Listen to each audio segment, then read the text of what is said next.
The Maroon White Pod brought to you by Citylink. For bookings, timetables, updates and any other information, head to citylink.ie.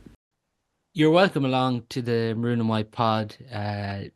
This evening we have a bumper show ahead of Galway Monaghan in the preliminary quarter-final.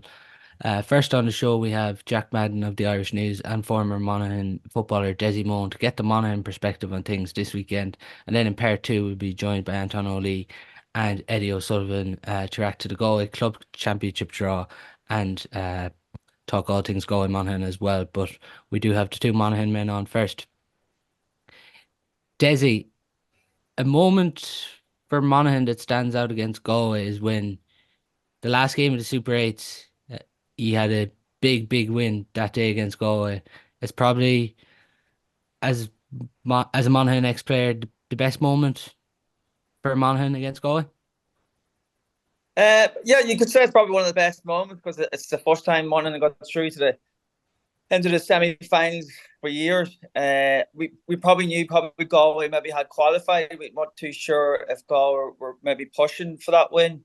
But listen, we were pushing for it. We needed that win. We needed to get out of that quarter-final stage that we were so long overdue. We were trying nearly from 2000. You could say 2007. We could after getting to the final and coming close to Kerry and so on, and 2010 and then 13, 14 and 15. We just kept falling short in them quarter-final stage. And then when the Super 8s came, it kind of suited us. We had a great victory over Tyrone and Ulsters, and then we get beat by Fermanagh. But we knew that back then, there's a lot more in it. There's a lot more in it, and we actually had a meeting that Tuesday straight away, down the dumps a wee bit, but not too much. We knew there was a lot more in it, and we probably got on a road through that backdoor system. Then that has got us into the Super 8s, where I think we excelled in the Super 8s. Just playing them top teams really took us to a new level, and it got us to that stage, into that semi-final stage that year. As well as that day in the championship, there hasn't been a huge amount of meetings between Galway and Monaghan in the championship, really, Jack. But there has been a couple of maybe relegation games, particularly this year, and when obviously Monaghan bet Galway in that relegation league semi-final a few years ago. Yeah, it's a funny one. The league format seems to suit Monaghan a little bit, and even Dessie mentioned the Super 8 is a bit of a mini league, and even that was the first All-Ireland semi-final that year in 30 years. And then last year we managed to make it again, and it was a similar kind of league style system that we have in the championship at the minute. But I remember well that COVID 2021, you had your north and south split in Division 1, and Monaghan had a poor year, actually managed to lose our home game because we'd been training during COVID against the laws, and there's even a bit of controversy that time that the game was played in Clonus at all. But Jack McCarron kicked the lights out that day. I think there's only 500 permitted at the time. So we definitely get out of jail.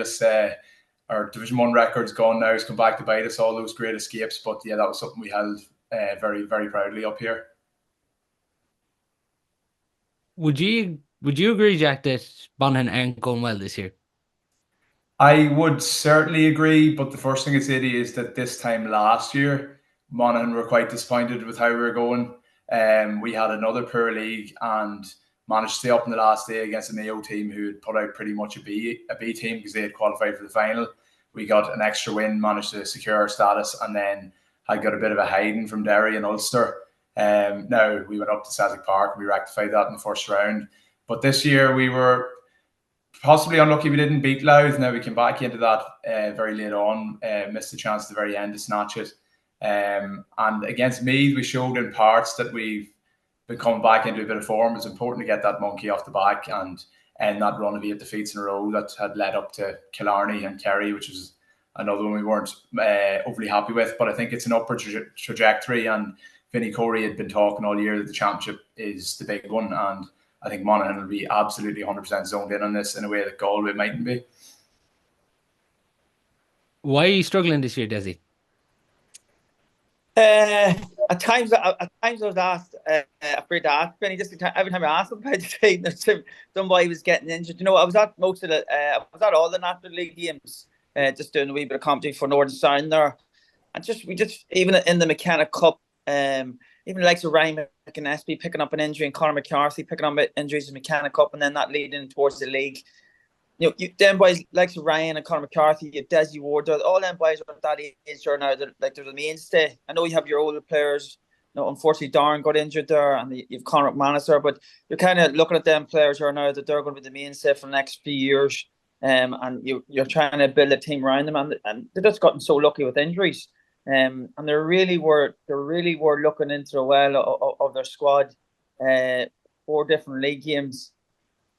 And after that Dublin match, we all thought maybe this thing's right. Monaghan's actually going to have a great league here. But just after the Dublin match, Kerry match, I thought we had a great first half.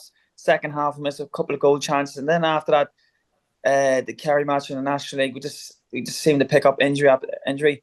And then we're not getting the wins on top of that. And when you're not winning, it's very hard. It's very hard to get a win under your belt. And I suppose that was a big draw for us against Louth because we kind of lost every game nearly since January. It was our first win against Meath since January, maybe after 9 games. So, when you're winning, it's great. But when you're losing, it's very hard. And when you're picking up injury after injury, it's very hard.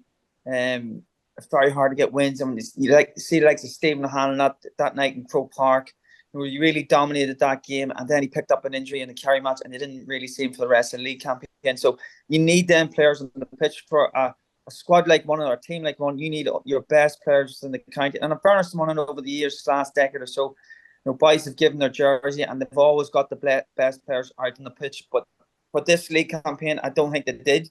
I just think there's too many injuries, and it just kind of came back and haunted them towards the end of the league. They just couldn't get that wee bit of confidence going in the National League. And why do you think Jack Monaghan are struggling this year? A big loss has been Conor Boyle, actually clubmate of Dessie's there at fullback. He's opted out of the county for the year, which has led to Killian Lavelle being shifted into fullback.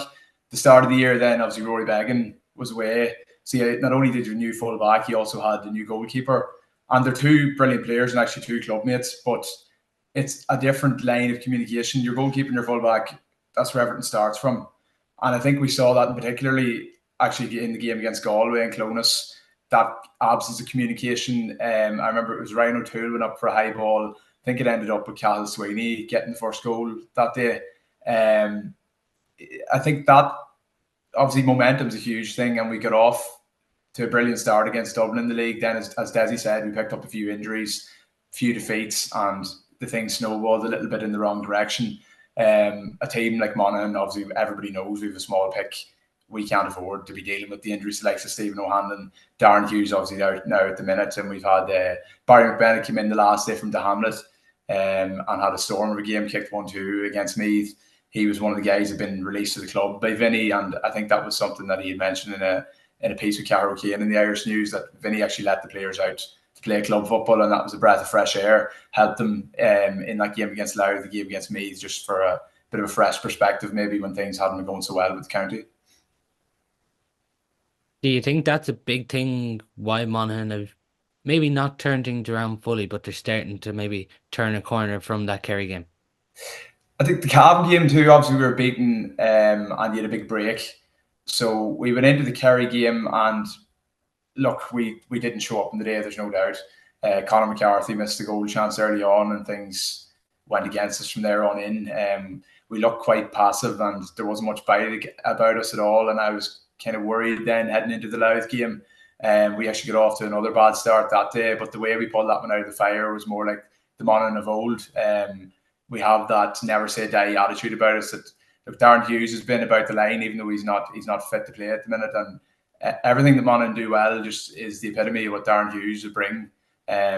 He's just tough as nails, digs in, never say die, and that's when Monaghan are at their best, because we need to. That's the kind of thing we're going to need to bring at the weekend, no doubt about it. I think Monaghan are going to have to tear into every 50-50 ball if we're to stand a chance in Pearse Stadium. I might be accused of a bit of Yera here now when I say this, but Dessie, as a Galway man, I expect Galway to beat Monaghan this weekend, but at the same time, you're one county that just love being written off. Yeah, that's it. That's it. it's knockout football now. There's no more second chances. You're trying to get through that wee Championship League process with minimal injuries. Just get over. All you need to do is just qualify, get out. Whether you finish top or you're or you end that prime round, and that's what we've got into now. We've got ourselves into knockout football, and I think Monaghan likes knockout football because, as I said, there's no second chances. And I think Monaghan does really relish in these here chances, in these moments. It's not going to be easy going down the Galway because it's a hard place to go pick up to get wins down there. And just with maybe, I'm not too sure if Comer's going to be playing. And if he's still out, or maybe Sean Kelly, maybe he's still out. I'm not too sure. He probably could be playing, but that's big players for Galway. I know we're missing the likes of Darren Hughes now. We have Rory bagging there back consistently, and you can see that he's back consistently there now with the team. You can see the bit of a difference there now within the players too, kickouts, and just Rory has been the mainstay of Monaghan football for over a decade there now. Even he's changed the goalkeeping. The ways of goal, like Niall Morgan, Stephen Cluxton has done that also. But having a player like that, how happy are you that the NFL didn't pick him up? I would have liked going out and seeing him play. I would have been an excuse to get out to another trip to America. I could have tipped over them here from New York, down to watch them play down in North Carolina. But listen, the man had an opportunity to become a professional sports player, and everybody would love to be waking up every day going to football training as a job and not having to worry about evening time or come home late in the evening and then head off to your training. All that's done for you there. But listen, of course, one of it, especially the Monaghan management, they'd be happy that he's staying in the Monaghan jersey for the foreseeable future. But again, you wouldn't deny a lad a chance at especially a career like NFL. Like, it'd be unbelievable. Even the fact that he was out there doing interviews and he was in and around the training sessions and able to kick the NFL ball like that, it was great to watch.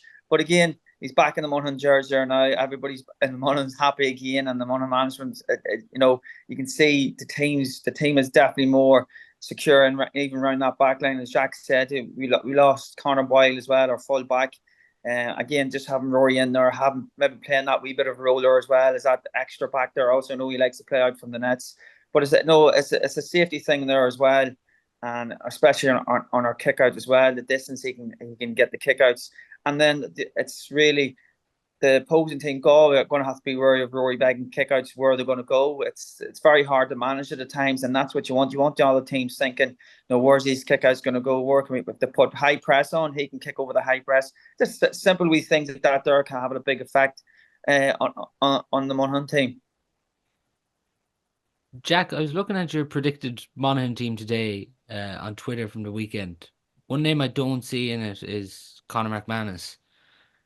Do you expect him to maybe have this role of a finisher on Saturday? Yeah, absolutely. I think Vinny had sampled the two, Jack McCarron and Conor McManus together. I think Monaghan are best suited to this kind of running style, which has seen Vinny up to swap McCarron and McManus in and out. I think McManus as a finisher is better suited than Jack. Now, actually, against me, Jack was playing a little bit deeper. He's kind of playing a bit of a playmaker role. Wouldn't be surprised to see, obviously, if Mulcairns is injured, maybe John Daly might come in and pick up Jack McCarron when Jack's not dropping us deep into the Monaghan half. McManus, when he comes on, gives Monaghan a huge boost. Like, I mean, Monaghan will take a crowd down with us to Salthill on Saturday, and when Conor McManus comes on, you'll know all about it. It actually, funny enough, there at the league meeting last year in Salthill, I remember Shane Walsh had the long season with Kilmacud Crokes. He came off the bench and he got a rousing reception. I think the game was more or less level. You had Peter Cook had been sent off, and Walsh came on and it completely changed the game. Whereas if you look at that from Monaghan's perspective, you'd hope that maybe McManus could do something similar. Obviously, if Daly then starts, and I know there's been speculation with yourselves that Tom O'Culhan might start as well, then Galway are losing a little bit of the bench impact they might have had. So maybe that could inspire Monaghan in the closing stage if we can keep it tight. But that is the challenge that lies before us, to keep it score for score up until 55, 60 minutes, and then you'll probably see McManus introduced around then. Do you think this is Manzi's last year? It's hard to know. I had been at a BBC social podcast at the start of the year, and he certainly seemed to think that he wasn't ruling out another year after this year. And if Connor's not ruling it out, there's nobody in Monaghan can rule it out either. I mean, when I was a child growing up, he was the man, and here we are years later, and he's still the man. He's still the one all the kids want to be. Conor McManus is a hero. So I wouldn't want to be. I don't even want to speculate about it. Conor can make his own decision. He's the freedom of Monaghan. How do you see it, Dessie? Manzi or the match going or what? Just Manzi, do you think this could be his last year? Do you think? Probably being Manzi's club man there and things like that there. No, we always, it's always how your body is come towards the end of the year. If your body's fit to go, you always go another game. You always go another year. And that's where Manzi always is. Jack alluded to it there. He's a hero of Monaghan. He's been the mainstay of Monaghan football again for what are you talking, 17, 18, 19 years now. So he'll get to decide. People are going to say, "Oh, I should retire," things like that there. But the man enjoys football. The man enjoys putting on that jersey, swinging over them exceptional, outrageous pints. So people say, "Oh, you should go," things like that there. It's once the person goes, you miss them, and you miss them outrageous pints that he used to score from sidelines, from 45s, you name it. So it's going to be just his decision whether his body can be able to fit to go another year, or does he want to play that role next year or coming on. It's probably just going to be down to him. See what happens this year. How far can Monaghan go this year, and how far his body can hold up. And that's just going to be down to him. I wouldn't like to say this is going to be his last year, because nobody would like them to go, because that's why you pay money in. You pay money in the legacy likes of Conor McManus, your David Clifford, your Shane Walsh, your Paul Conroy. It's just players like that there that you enjoy watching, and you want to watch them as long as you can, because when they're gone, they're hard to replace, and you want to be pushing them on and encouraging them on to play as long as you can. Is Darren Hughes Monaghan's only injury this weekend? Against Meath, you had Ryan O'Toole went off injured. I'm not sure if Ryan will be in the reckoning or not. You also have Carl O'Connell, wing back, who is supposed to be in with a shout of being fit, as well as captain Kieran Duffy. Now, if O'Toole is injured and Duffy's fit, you wouldn't be surprised to see Duffy slot in maybe and take Maher of Galway. Could be a good enough matchup. But yeah, O'Toole did look gingerly enough going off against Meath the last day. So, Dessie, just from looking at Jack's predicted team here for Monaghan for the weekend, he has it the 15 as follows: Began, full back line of Irwin, Lavelle, Wiley, McCarthy, O'Toole, McInnesby, McBennett and Mahan midfield, half forward line of Hamill, Bannigan, O'Hanlon, and inside Woods, McCarran and McNulty. Is that how you see it for the weekend? Yeah, well, see, I like to look at the Monaghan's half forward line. It's a very quick and pacey half forward line. I feel they've a lot more to give and a lot more. Really, I watched them against Dublin that first game, and they really tore the Dublin defence apart. So I'm hoping that Stephen O'Hanlon's back there, Michael Banning back there. No, them two boys in the ham, they all carried a wee bit niggles and knocks throughout the league campaign, and hopefully that's all sorted out now. They probably that's the first time maybe bar the Lyles game they've really played together. I'm excited about that prospect come this Saturday. Probably the only person is maybe Ryan O'Toole. I've seen him going off injured. I'm not too sure if he's going to be fit. He looked like he was a wee bit in agony or something. Again, he's been an important player for Monaghan this year. Defensive, he's been picking up the mainstay players. Then you've Ryan Wiley there. He's been picking up the main markers there also. But then Killian Lavelle has had a super game the last. Again, he's been picking up very good players this year. O'Callaghan, you name it, Clifford, you name it. He's been picking up the main players of the opposing team, and it's kind of a role he's been relishing there this year. Hopefully they'll give him another role. And once you give a person like that a role and he focuses in on it, you can play yourself well into the game. I don't think there's going to be much changes than that.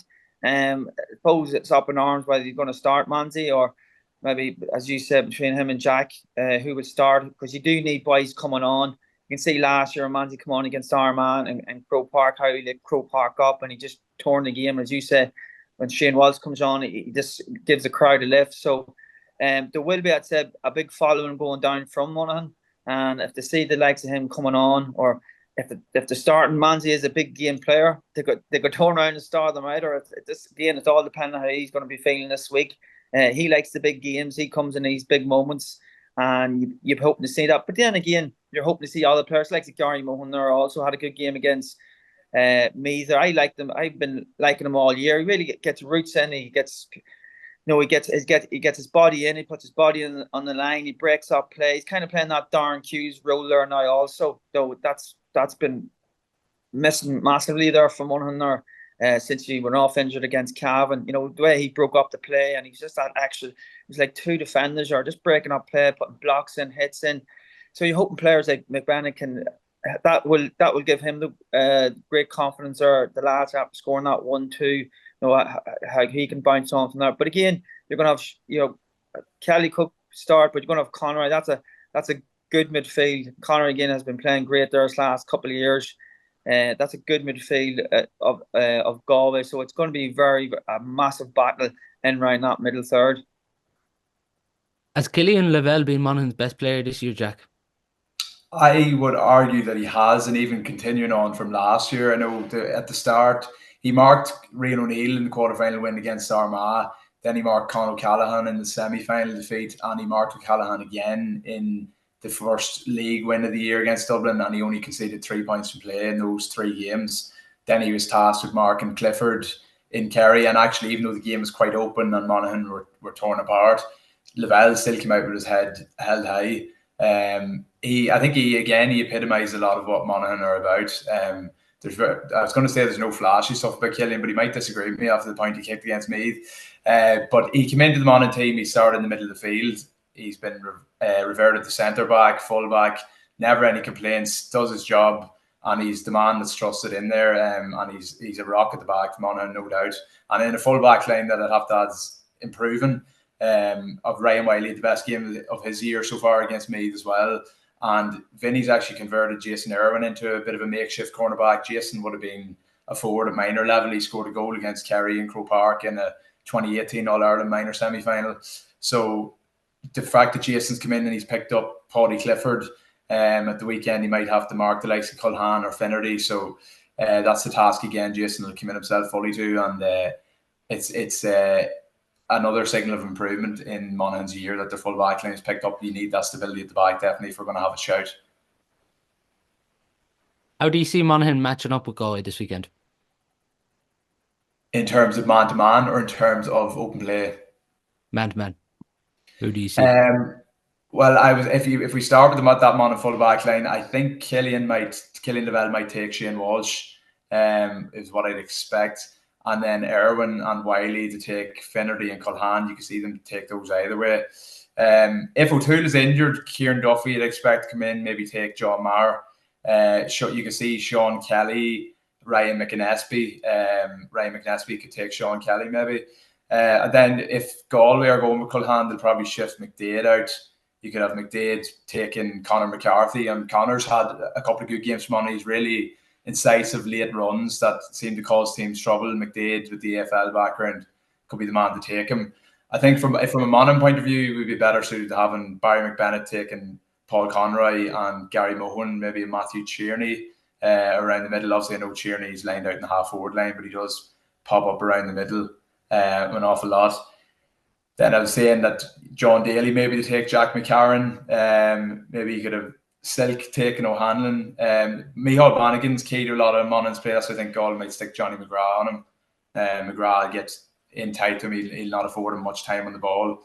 Other than that, look, it could go several ways. Those man marking battles, and even I'm sure they'll be switched within phase of the game depending on how things are going too. But the one thing Galway have is plenty of size. So if Monaghan do opt to push out and kick outs, I feel we could struggle maybe a little bit around the middle. Would you see Antaine different with any of those matchups at the weekend, Dessie? No, probably the big key one is probably Paul Conroy. McBennett might pick him up or Gary Mone, but probably Killian Lavelle Killian and Shane Walsh. That's going to be the big matchup there. I think that's going to be a key matchup. He is back playing well. You can see him. The way he's looking for the ball, he's demanding the ball. He's ready to take players on. He's kicking off left and right.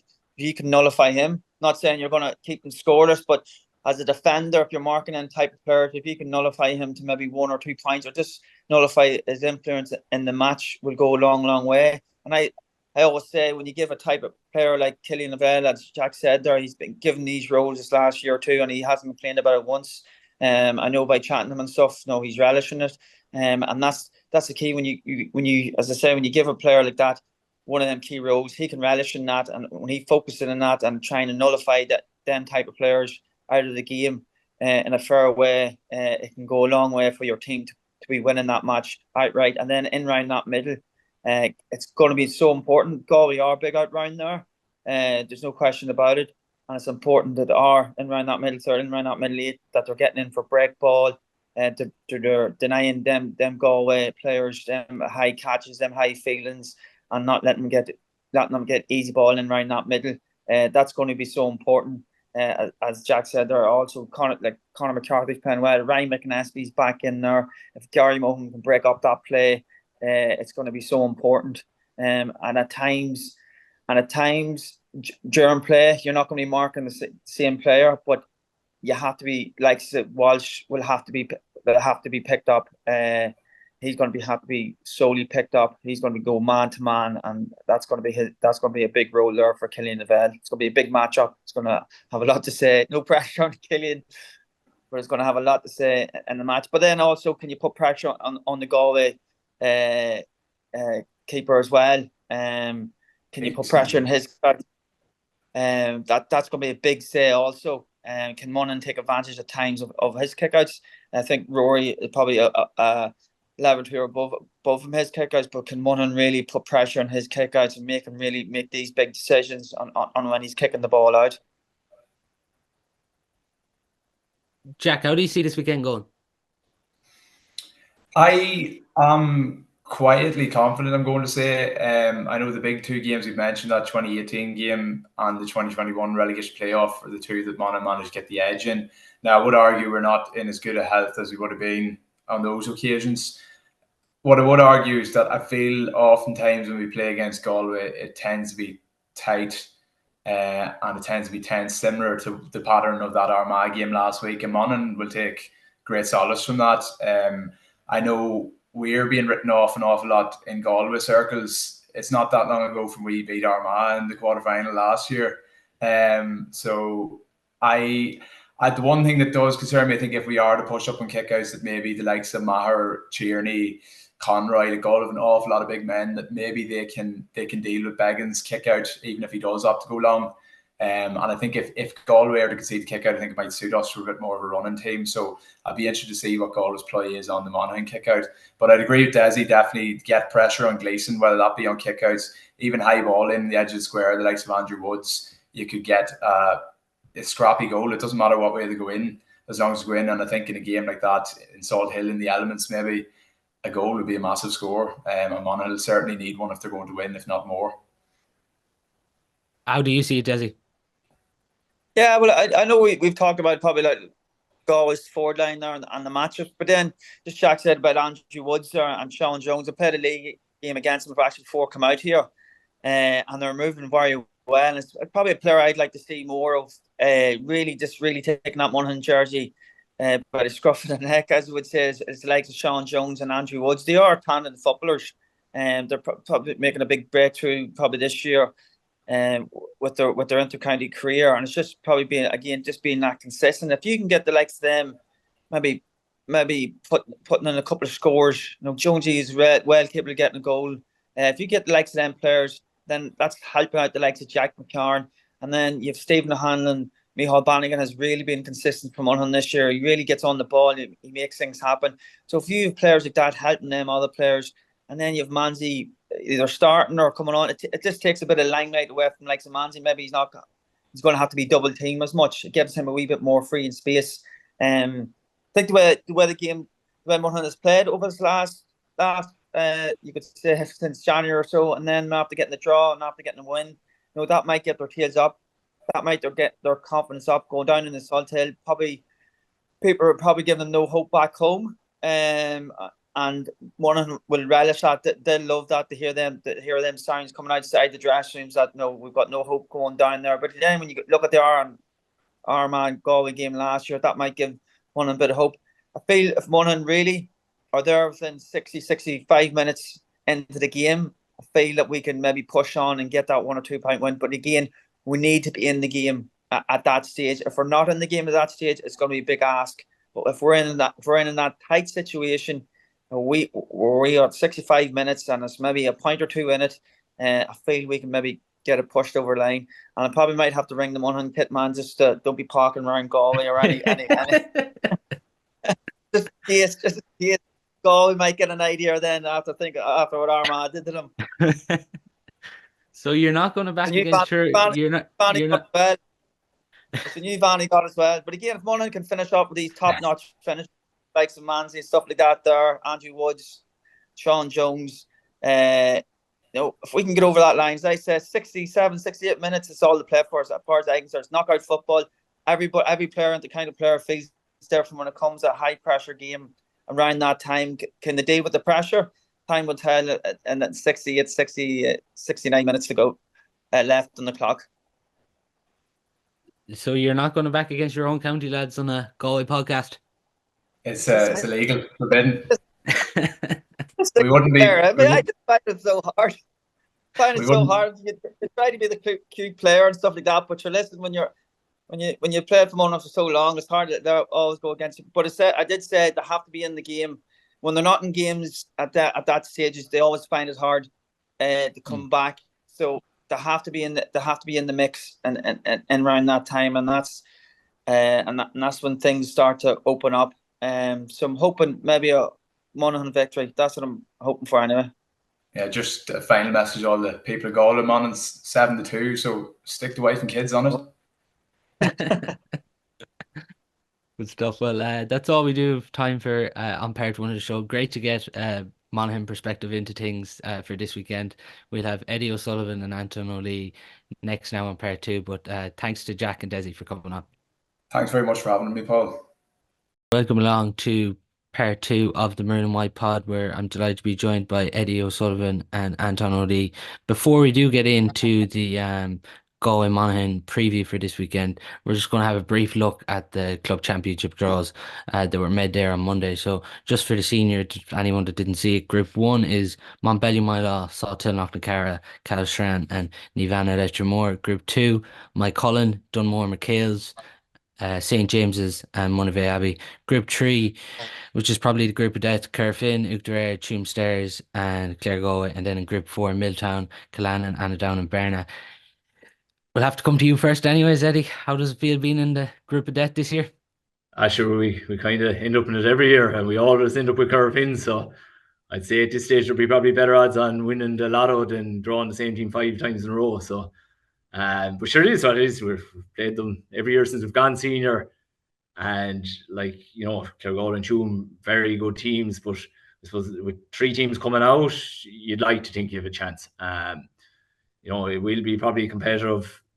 Like in the league so far, Clare Galway have turned over Kerfin, but at the same time, like Kerfin have a huge contingent with seniors, so they will be as strong as ever. They are the benchmark. And Tuam, we played them 2 years ago. We gave good account of ourselves. We thought we had possibly beaten them. We hit the crossbar in the post in the last 10 minutes, which would have taken us over the line and eliminated them.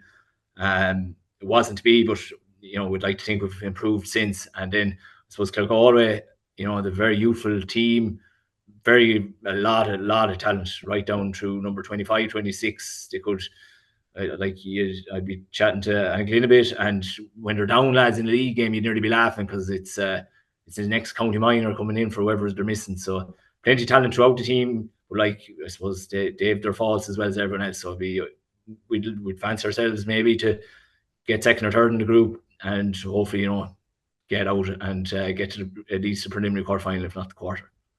Is this your third year in the same group as Kerfin? We have been in the same group as Kerfin every year since we went senior, but we didn't play them 1 year because it was a COVID year and you didn't play everyone in your group. Oh, yes.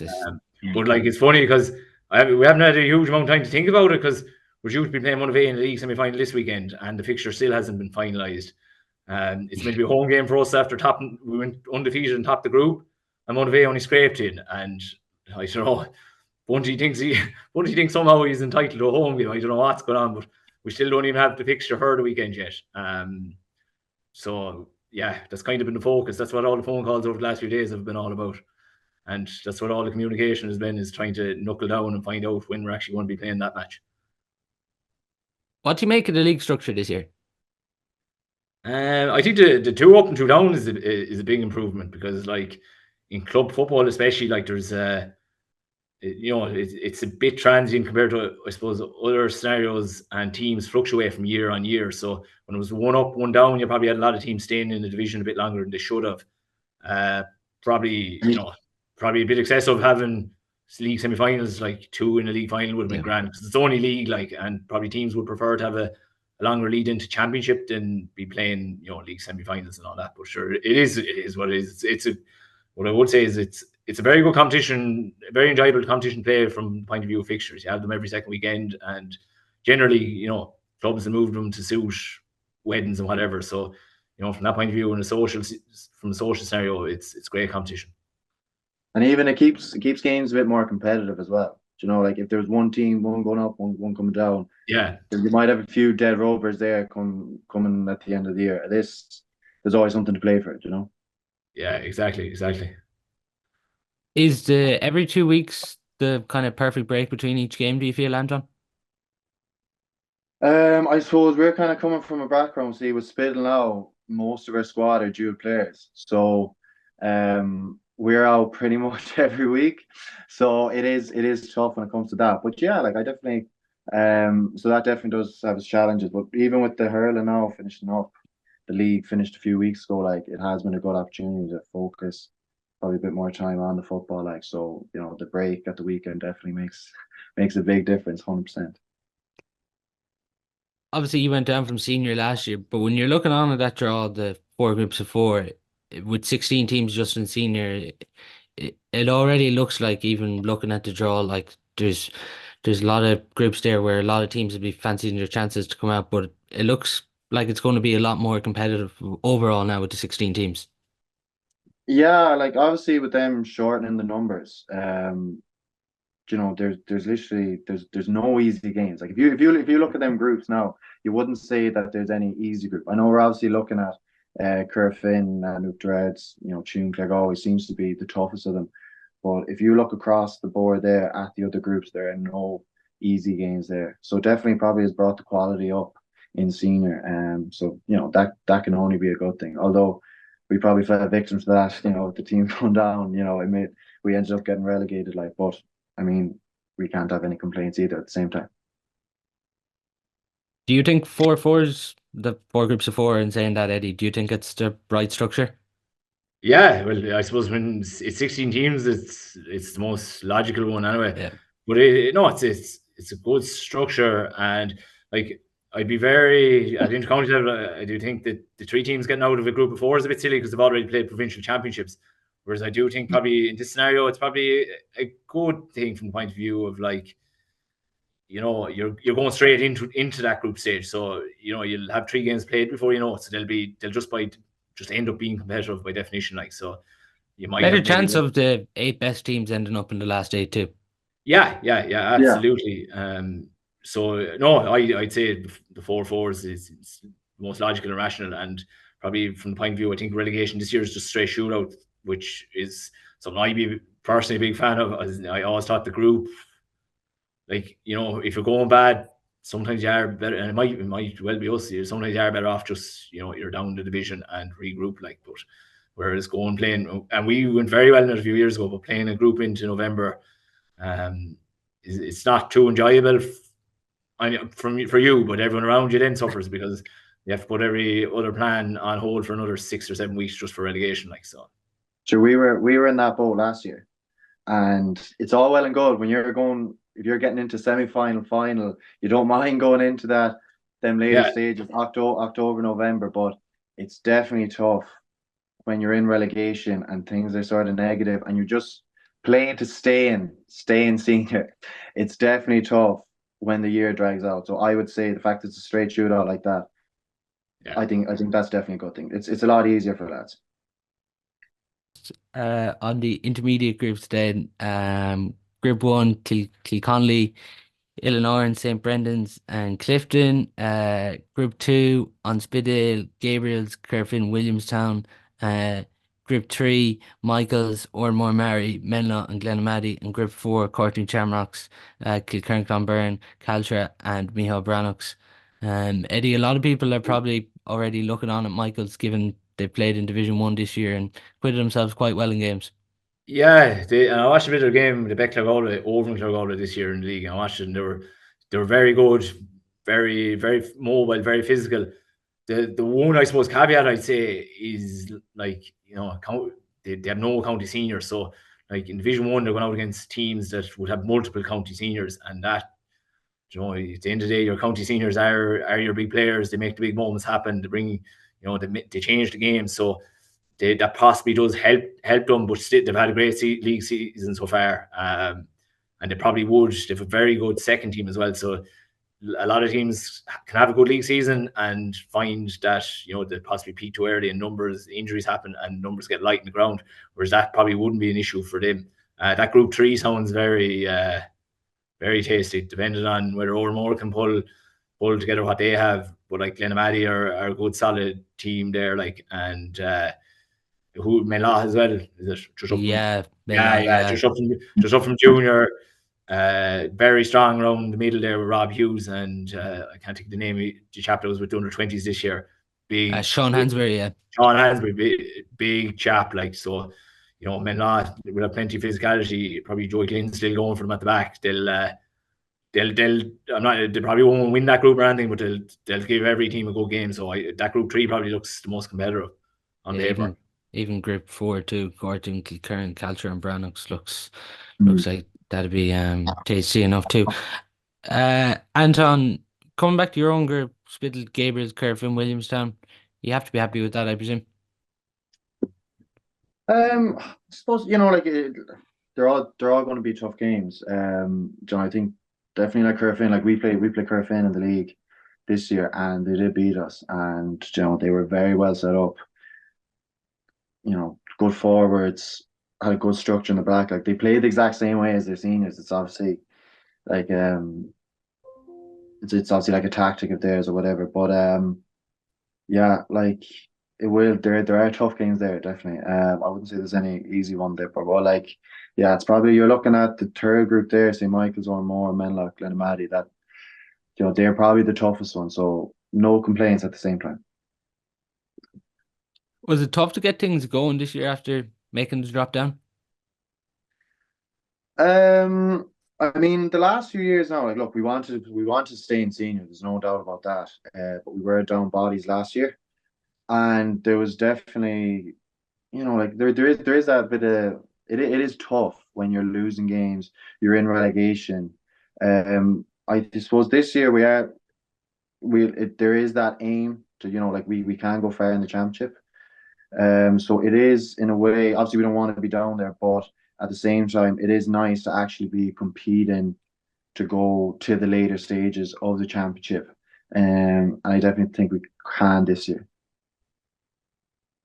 So Eddie, given Uachtar obviously in senior, I'm going to come to you first. Who's going to win intermediate this year? Bill. Good man, right answer.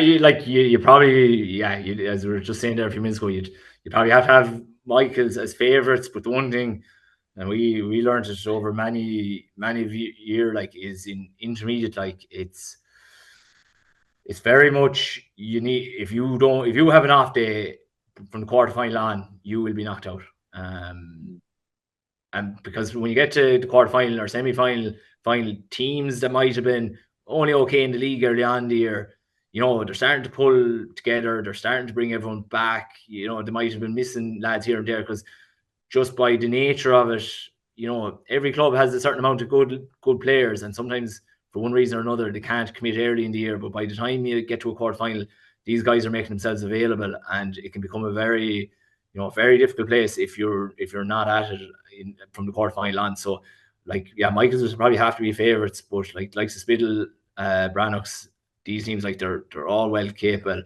and especially like Spittle and Brannocks, because they both can score, and that's not just because Antaine is on the phone. Like, on this, you have Liam O'Keefe as well, that's like a heavy scorer, and like Brannocks have Cillian O'Curry, and if you have a heavy scorer at that level, and you've 3 or 4 other lads that can score well, like, that gives you a great chance of hitting your 114, 115, 116. So if you're well set up, like, that will win you most games. Like, as strong as Michaels are, Joe, like, are they going to score any more than 114, 116? No. So if one of those teams can keep them a bit quiet at the back, like, they've a great chance of pipping them.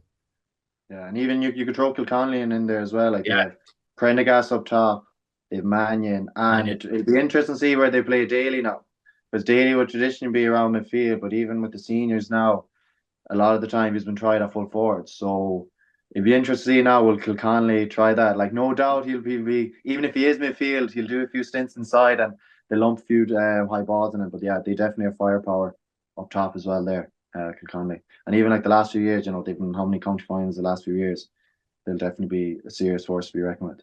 And Glenmaddy have been knocking at semi-final stage, like, as well. So, like, they've did good underage there a few years ago, and them lads would all be probably your 22 to 25 now, which is your prime years. So they should be ready to strike. Anton, who are your dark horses for senior this year? Dark horses, I mean, like, Salthill have been knocking on the door, haven't they, the past few years? Like, they've a lot of lads in with the seniors too, and that's only going to bring you on. So I think Salthill will make a push. Yeah, I probably pick Salthill now as my dark horses. Can you take the dark horses now? They are pretty strong. Do you want me to go more of an underdog than that? More obscure. I know. Now we played Let's More. We're in our group stages now, and they've been hockeying everything. Like, they have been racking up huge scores. Even they went long into Mortis Pella this year as well. Even their forwards now, like their forward link-up play is really good. They've 5-6 fellas that if you were playing against them, you would want to tag them. Like, you have Warren, you have Dylan, Oisin McDonough is playing really good for them as well. He's gotten, I'm not sure how many goals he got this year. I'd say he's up on 10 goals this year already. So yeah, I think they'll have I think they'll come out of the group anyways. They do have a tough group now. They have Montbellew and Salthill in that group as well. Now, Montbellew, the word is that they're missing a few lads this year.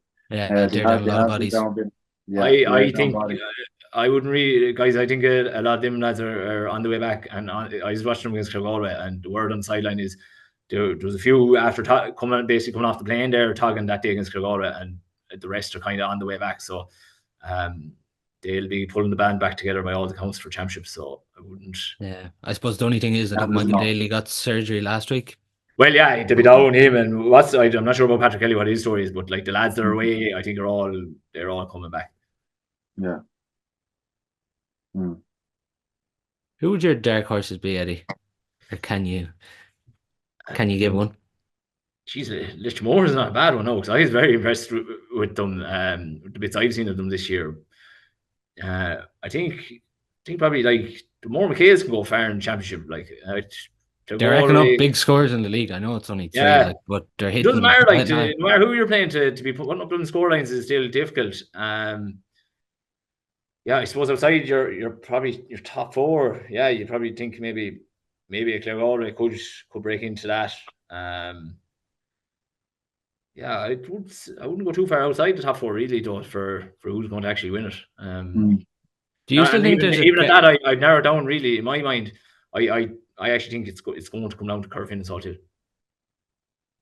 As just the 2, you think they're going to? I feel like it's all only good Montbellew getting everyone back, and that's grand. You'll be probably 75% of the senior clubs with everyone coming back just like that, and probably my Cullen are down a lot of lads for league, and you will beat 75% of the clubs, and like just like that, like just out of having too much firepower. But I do think like Corfin and Salthill, if they've probably been a bit more cohesive all year, and then they bring back the lads that are with the county seniors, that bit of cohesion plus the quality for me puts them, the two of them, probably a bit ahead of the other two. Interesting to hear that. Anton, just before we get into the Galway Monaghan preview, you were obviously part of the development panel that played in the FBD this year. Just on that experience, how did you feel it worked this year? I think it's really positive, to be honest. It just gives an opportunity for lads that are on that outside to get in, and even to just see what standard they need to get to, because you're training with the senior lads, and like you can feel, straight away if you're up to the pace or if you're not up to the pace, and it definitely just gives you a motivation and a sort of something to aim for during that preseason, because even let's say during that period, we were training with the development squad. I was training with the senior team for a while, and then eventually I was let go. But I definitely got so much work in before the actual season started. So when the season and the league actually began, I was way ahead of what I would have been. Do you know what I mean? So it's a huge positive. And then there were a few lads called in. I know, we'll say Jack O'Neill was called in. Jack Curran was part of the squad. Jeremy Kilcommons and Kieran Brady too.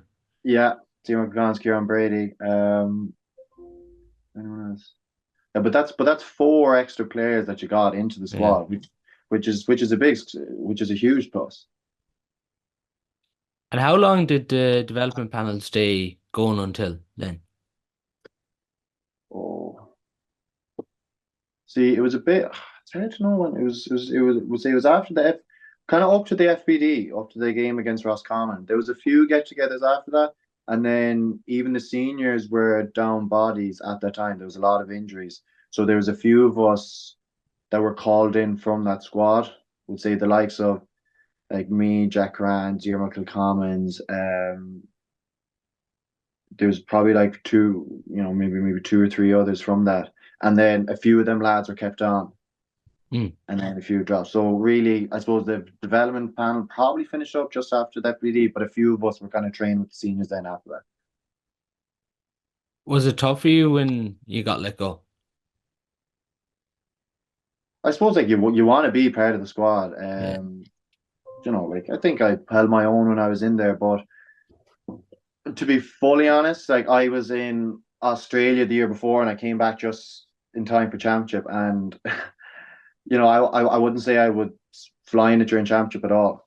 To be perfectly honest, like my conditioning wasn't where I would hope for it to be. But from that experience and from being with the development side and being with the seniors, it definitely helped me loads through that. But maybe I was playing catch up a small bit. I still think I did well, but it is what it is. I was grateful for the experience. I think it brought me on. So I probably viewed it more as a positive than a negative. And are you still in contact with the development now, or is it just kind of came to a close? It's finished up now. Yeah. Definitely was a positive this year, though, Eddie. With like even 4 players coming from the development into the senior squad. Yeah, no, absolutely. Sure, like it's a great idea, because at every year, even at intercounty level, like there's a churn, and you have to be ready for that. So like by having a development squad roll into the FBD, you are ready for that churn, because at the end of the day, like you'll probably have your 15 starters will probably roll from year to year.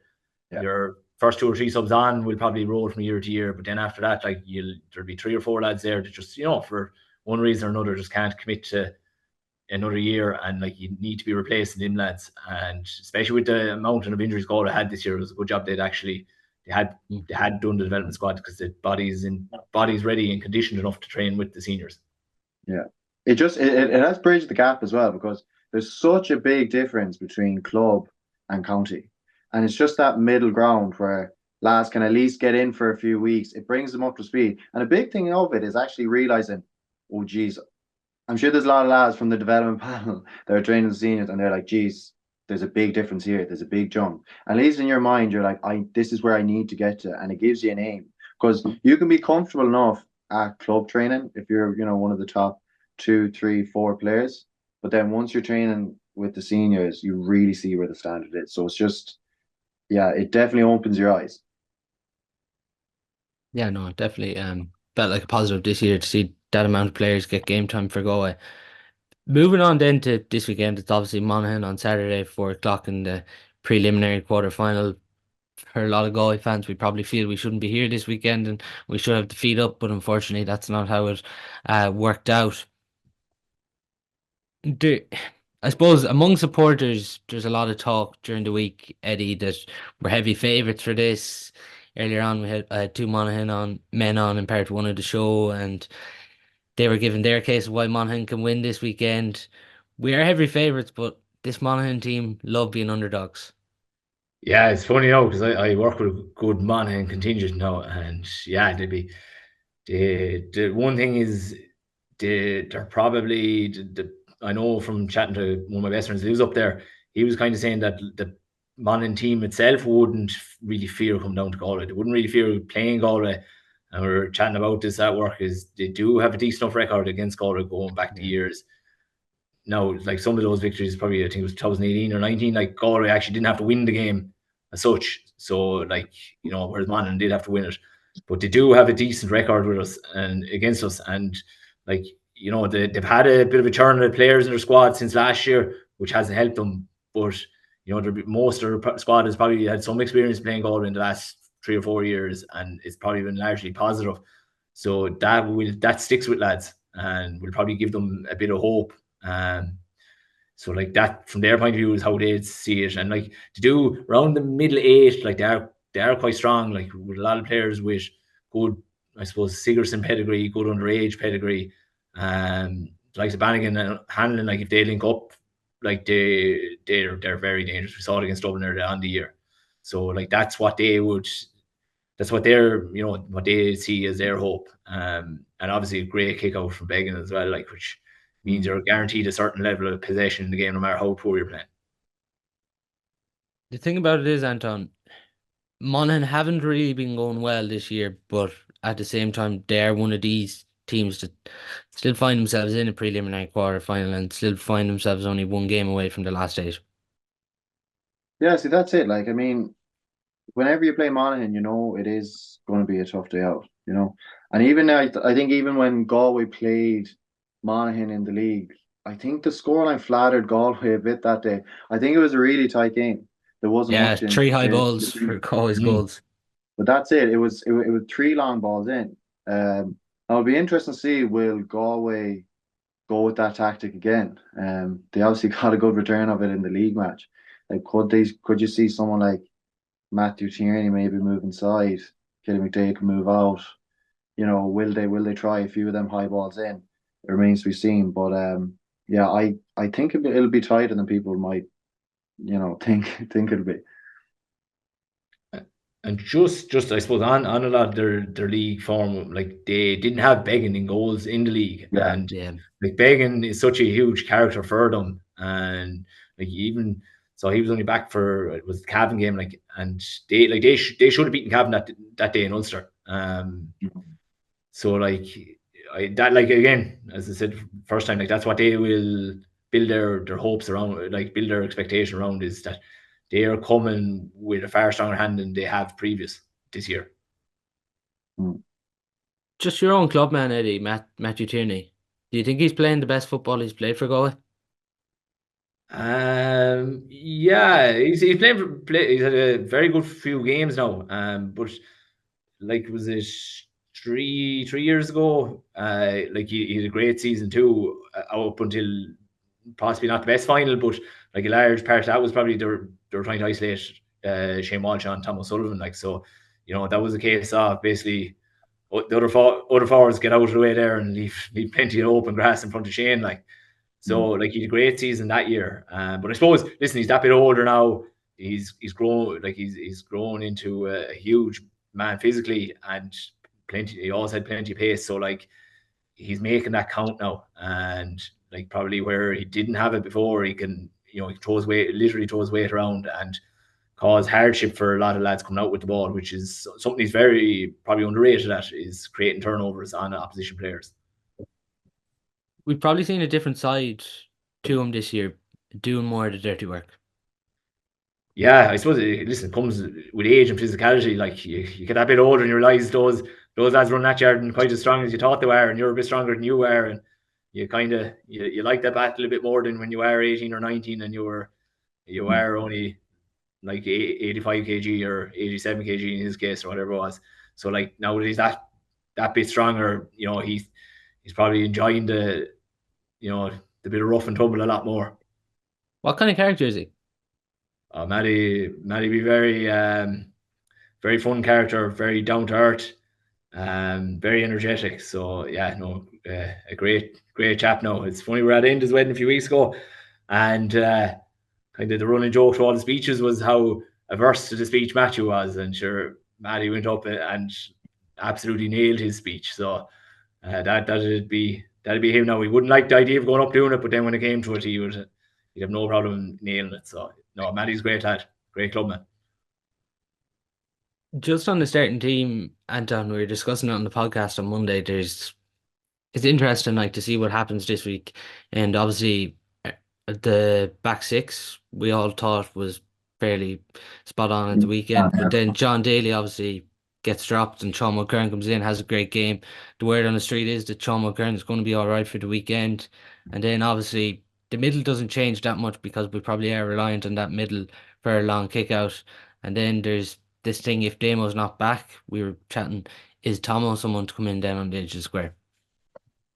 Like, I suppose when you actually look at Galway's squad now, I think it's as strong as any squad we've had over the past few years. Like, if you look at the bench the last day, I mean, we had John Daly and Johnny Heaney on the bench, which were like one of the first names on the team sheet probably last year. A lot of lads with experience. Like, I suppose it's exciting. It's a good thing that lads are playing well and they don't know what they're going to start the next day. It's definitely interesting to see. It's a tough one to call. Like, it is. It's definitely a tough one. How do you see the starting 15 the next day, Eddie? It's hard to know. Like, you wouldn't have great insight on injuries and knocks and that. I would say if Shiny McKerns is all right, I'd say they probably will stick, because I'd imagine, like, for Monaghan, you'll have to tag Bannigan and O'Hanlon, because they're what make Monaghan tick. That's what made them tick against Meath. Same against Dublin early on in the year when they bet Dublin. So, like, you probably, if you tagged him and you can kind of quiet Mone around the middle, because he's kind of he's become, in Darren Hughes' absence, their kind of spiritual leader around there. So, like, I'd say because you have to tag two, there's a strong chance you had to stick with Shawnee Mulkerns again, because Shawnee probably have he'd be a bit more orientated towards tagging the man than John Daly be. Do you see Antaine changing up front for the weekend, Anton? Like, to be honest, yeah, I would say if you look at Galway's team, they're probably only starting with 3 out now forwards, would you say? You know, you'd have Matthew Tierney, who's a forward, Robert Finnerty and Shane Walsh. You know, really, you look at John Maher, Keane Dessie, and even Kenny McDade. They're 3 midfielders. McDade's probably a midfielder / wing back, I would say. So, I would like to see another forward in the mix. Like, I don't know, do you bring Tomo in there? Liam O'Connell is another option there. I just think I would like to see, maybe, like, I have my forwards hat on. Maybe I have a biased view here, but I just think I would like to see another forward in the mix there. Where do you get that forward? It is, we're fortunate that we have 5 really strong midfielders. We have Paul Conroy, Sean Kelly, who's playing midfield, Matthew Tierney, John Maher, Keane Darcy, Killian McDade. Like, that's 5 midfielders there, or even like five midfielders there. Do you think it's a case maybe they bring in a forward that they back themselves against Monaghan if it is to go to a shootout? Yeah, I suppose it depends what approach that they are taking. Like, they probably took a more defensive approach against Armagh. So even with the kickouts, they weren't aggressive on the opposition kickouts. They did drop off. I think Armagh won all the kickouts in the first half. Yeah, Armagh got No, 8 points out of the 112 from short kickouts. yeah, like I'd imagine against Began, they're going to do the same thing. Like if they weren't going to squeeze against Armagh, I'd imagine they're not going to squeeze hard against Began, who's probably more dangerous on that over the top ball. So, although I'd probably like to see another forward come in there, I think they'll probably stick with what they currently have. Yeah, I suppose a lot depends really on probably injuries and whatever. Like I don't yeah, know, Darcy after the last day, like Joe, if he's out, he'll easily bring Matthew Tierney probably to wing forward and maybe then contemplate, another forward starting. But like I'd say it's probably it's unlikely we'll see huge changes from last weekend if all are fit. yeah. Does Sean Kelly need to move positions? I suppose the question is like, where would you put him? Do you know when the backs are doing so well, you're already leaving John Daly out of the team. Mm. It is tough to find him in a position. Now, I think Sean Kelly's best position is actually coming from behind the ball. And I think for him personally, he would be better in the backs. Anywhere in the backs, really, whether it's the full forward line or the half back line. But when the backs are playing so well, and even throughout the whole league, they have not conceded. I think that was I think that was the first goal they conceded all year, was it? First goal in championship. Yeah, first goal in championship. Like for him personally, I would like to see him in the back, but like where do you put him? That's the question when they've all been playing so well. Yeah, it has been a case, Eddie, where maybe he's just, I suppose the middle crowd is so crowded when they're playing most of these teams that Sean Kelly is just finding it hard to get into that space that he usually gets. But like, it's an interesting point Anton makes there about Sean Kelly coming from deeper and having more space in front of him, because it's a lot of people have said on the podcast that he's better coming from deeper. Yeah, No, I and think. Sorry, go on, Eddie. yeah, so I suppose it's one thing like when you come from deep, you can see the picture in front of you as it's unfolding, and you can probably see the gaps in the opposition defense, and you can see where the run needs to be made, and probably that does suit him a bit more. But I'd say probably a lot of what Sean might be finding a bit difficult is he's probably been well watched in the game so far. As in, like, teams are, they're saying like Galway haven't scored many goals. Sean's the man that creates goals. That's probably what, and they're sitting there in front of the video and they're saying, right, if Sean goes into the zone, someone has to pick him up. No, listen, I'm only surmising. I was not privy to what teams are doing in their video analysis, but I'd imagine it's something like that. Whereas probably when he's coming from fullback, and in the past, like, when you're coming from fullback, firstly, the opposition are like, you keep Sean up the field as much as you can, and they're probably not paying as much attention. But now that he's starting a bit higher up, they're probably affording a bit more attention to him. And Joe, when you're used to playing from deep, it can be difficult to get used to that, and be able to get away from that bit of attention. And I think Sean Kelly actually complements Conroy well as well. Like, because of he's more defensively minded, really good at tracking runners, tackling. It gives Paul Conroy more that license to get forward. And you saw him the last day, popped up with 2 points, I think. It just gives him that bit more license to get forward and kind of impact the game on an offensive standpoint too. So that could be an aspect too. Obviously, for 56 minutes, the performance against Armagh was really efficient. There was control. It looked really good, but there's no getting away from the chances we missed when we were 5 points up, 13-8. As a forward, Anton, like, does that be referenced at all this week? Do you feel, from working with this management, they created the chances, but they didn't finish them? Like, what can they take away from that? Yeah, I think as a forward, you need to be taking those chances. One thing that you would find disappointing is how many that they drop short. It's 4 or 5 that they drop short, and you're always told at the very least put the ball dead, because at least that gives a chance for you to set up on the kick out. You don't get caught on the counter. But the 4 or 5 being dropped short, you just can't be doing that at that level, especially at such a crucial time. I would say, yeah, it was definitely addressed at that time. But to be fair now, before that, they were extremely efficient. Mm. Like, they were at halftime, it was they had scored 8 out of 11 shots. Only 3 wides. Armand, the other point, I think at that stage had like a 50%, had missed 50% of their shots. So, yeah, to be fair to them, they were clinical before that, but I'd have more of an issue with just the amount that they dropped short. This weekend now, Eddie, it's obviously huge. Like, this is a really big game for Galway football. We bowed out at this stage last year in the preliminary quarter-final. It's knockout football. There's no point in dressing it up otherwise. Like, it's huge for this group and management on Saturday. Yeah, no, it's a massive game because, like, they probably a poorish league, very good championship to date. Like, even I suppose it has to be remembered, like, we didn't actually lose the match, so you're still undefeated in championship. And probably if it was an older system, you'd actually have the championship won had you a campaign like you've had so far.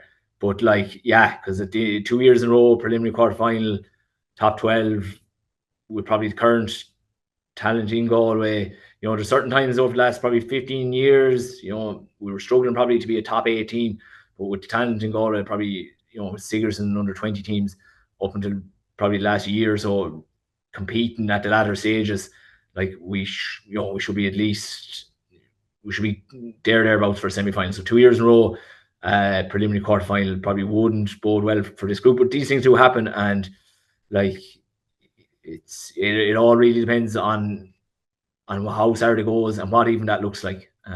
Joey, you lose by penalties, possibly not as big deal. Lose by 5 or 6 points, it becomes a big deal then. Like, especially with Monaghan's form to date, like it wouldn't bode well for anyone. Probably if you lost 5 or 6 points there, it might be the end of, it wouldn't be great. I wouldn't say much more than that, but yeah, obviously it's going to be tough to come back from that Armagh draw, and they had it in nearly one hand, Antaine, but there'll probably be a certain degree of just no nonsense this weekend, like, because obviously we all know the quarterfinal is next weekend if we win this Saturday. So in one sense, you kind of want to get this game put to bed as quickly as possible. I think it's dangerous looking anything past this game. I think you just take the Monaghan game as it stands. Like, Monaghan would be a very tough game. I think they're all guns blazing. I don't think they're thinking about the quarterfinal. I think they're thinking just get over this Monaghan match now. Yeah, that's the priority, I would say. Do you see Galway's setup changing at all this weekend? I suppose it's difficult to imagine it changing when it's such a short turnaround. Like, you're talking 7 days. Sunday, the first day is recovery or whatever. You might have a team meeting, then you might get out on the pitch. Like, it's limited. It's a limited how you can change it when it's such a tight turnaround. Because you just won't have the contact time probably with players to do something drastic.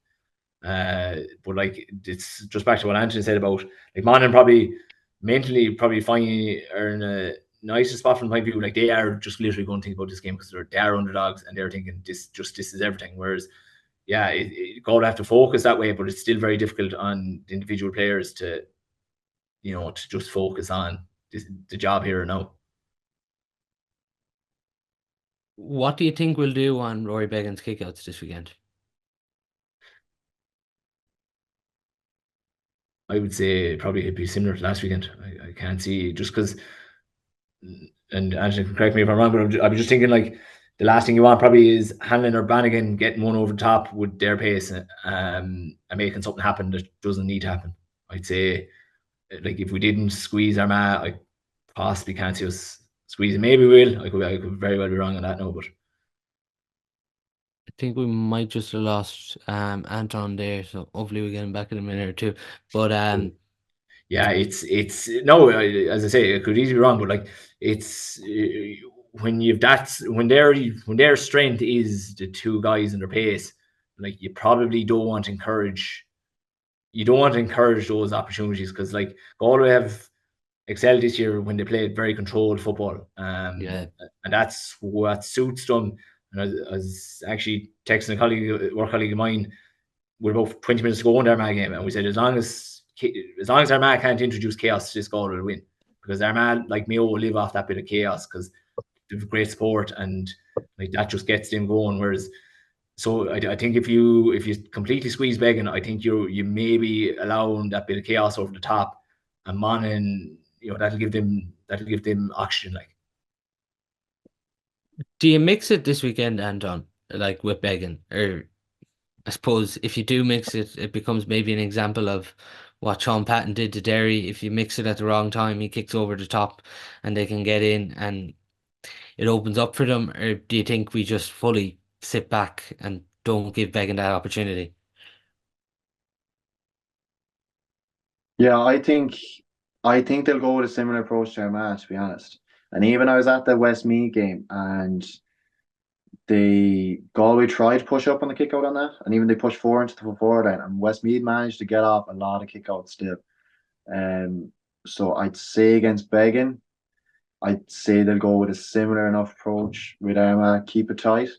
And with that approach, if you're not exactly conceding the kick out, but you're almost saying you're putting a bit of pressure there, but you're making sure you're not getting caught over the top. But even if they do go to the corner back, the way that they've defended throughout this whole year, you are saying in that instance, you're trusting the backs, you're trusting the system, that you will be able to defend it, and then that you would be able to then hit on the counter. And I'd say they will take that same approach against Monaghan. Just in on matchups this weekend, it's looking maybe like McManus won't start this weekend. Maybe he might come in as that finisher role. He could start. Maybe it seems to be a bit of a toss of a coin between himself and McCarron. Obviously, then you have Bannigan and O'Hanlon, as we mentioned, in attack.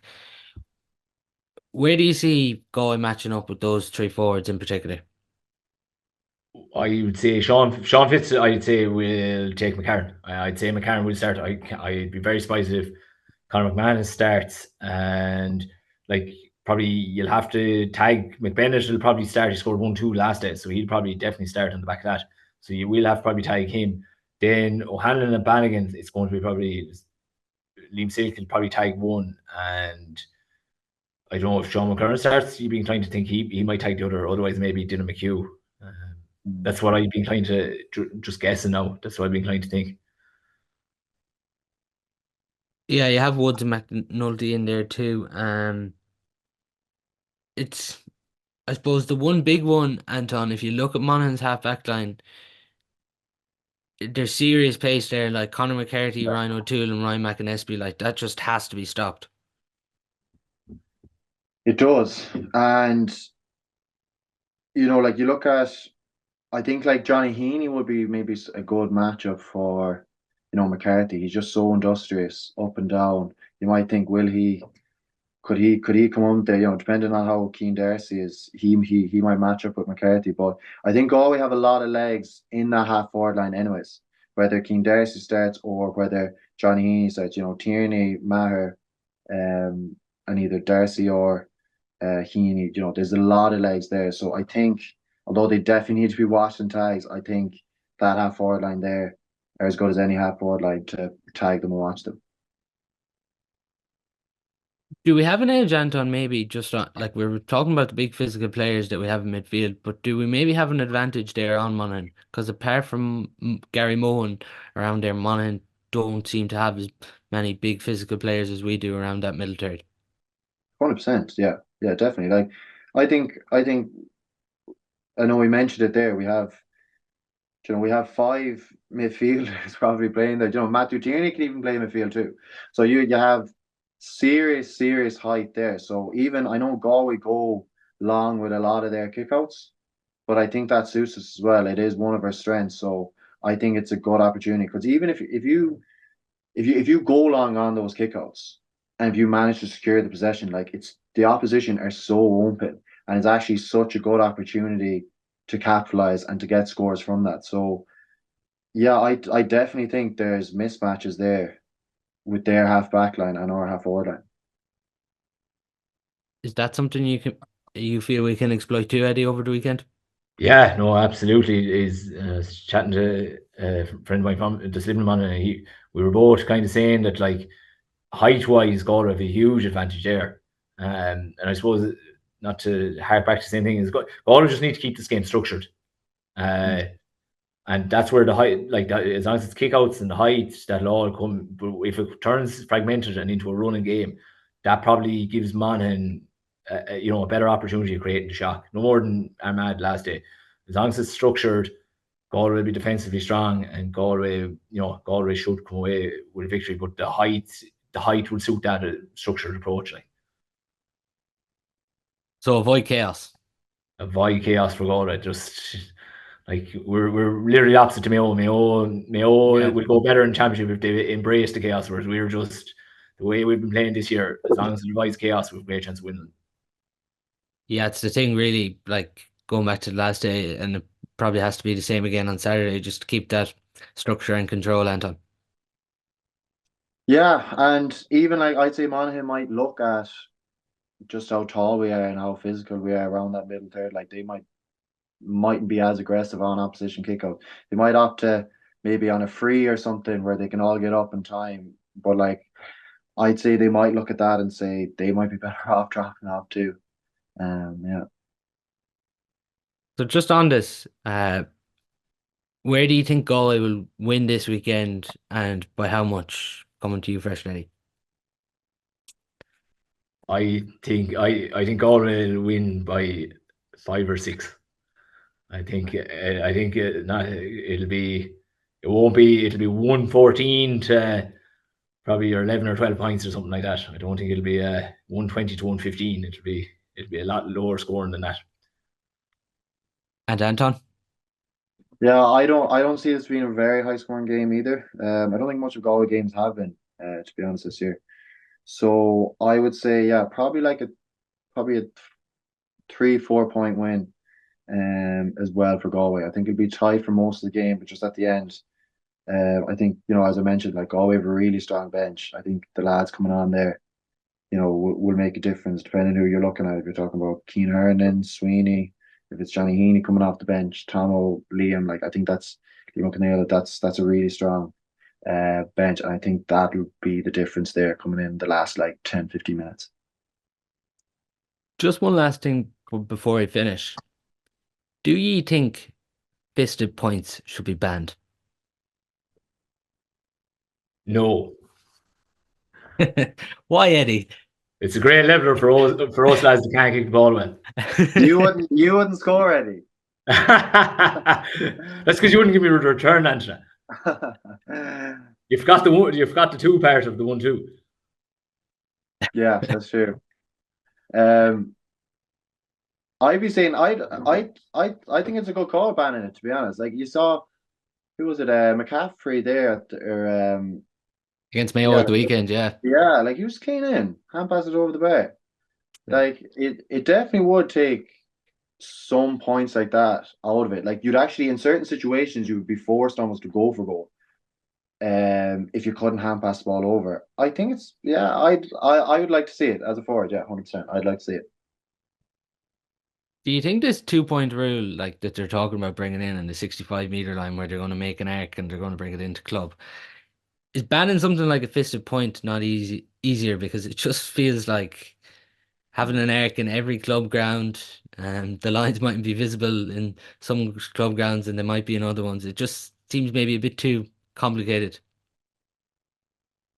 Yeah, like as you said there, it's as you said, like a hand pass is easy to change, but like bringing in all these different rules, like I might be contrary. I know I said I'd be happy to bring the stop the hand pass and fist, but like, do we need to bring in all these changes? Like we're mad to change the game in all these different ways. Like I think in theory, like it is, I can see the reasoning behind it, but I don't know. I think it's an awful lot of, as you said, imagine every single club ground, junior clubs, like having to change the whole pitch, and there's a lot, and even for referees, it's a disaster. So yeah, I just think there'd be too much in it.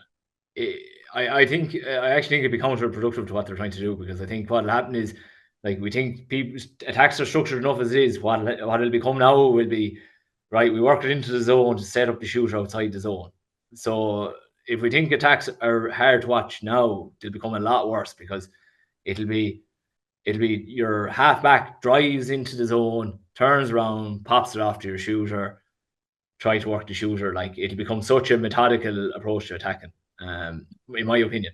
I think it's the type of thing over the first 6 months, it'll seem great because managers and trainers won't be on top of it, but I think over time it'll end up counterproductive. Whereas you're right, like if you can't have pass it into goal, automatically that rules out that. And to be honest, I think one of the biggest things that's missed is the step through. Like, if a defender can't stop, you can't leave a defender 1-on-1 with a man realistically in the back line with 40 yards of space, because the forward will take 7-8 steps and run past them. Like, so, like, there's no incentive to go fully man on man at the moment, because you're just leaving the cornerback to get roasted, essentially. Whereas, like, when I just started playing, like, they were so strict on steps, and you could leave lads 1-on-1. So steps, like, if you just actually insist on the rule and maybe stop that hand pass, I think that would be a far bigger game changer. Like, Yeah, even the keeping 3 inside the 65 just feels like that's going to be a disaster. Like, that like, you're just creating arguments with the referee that don't need to be.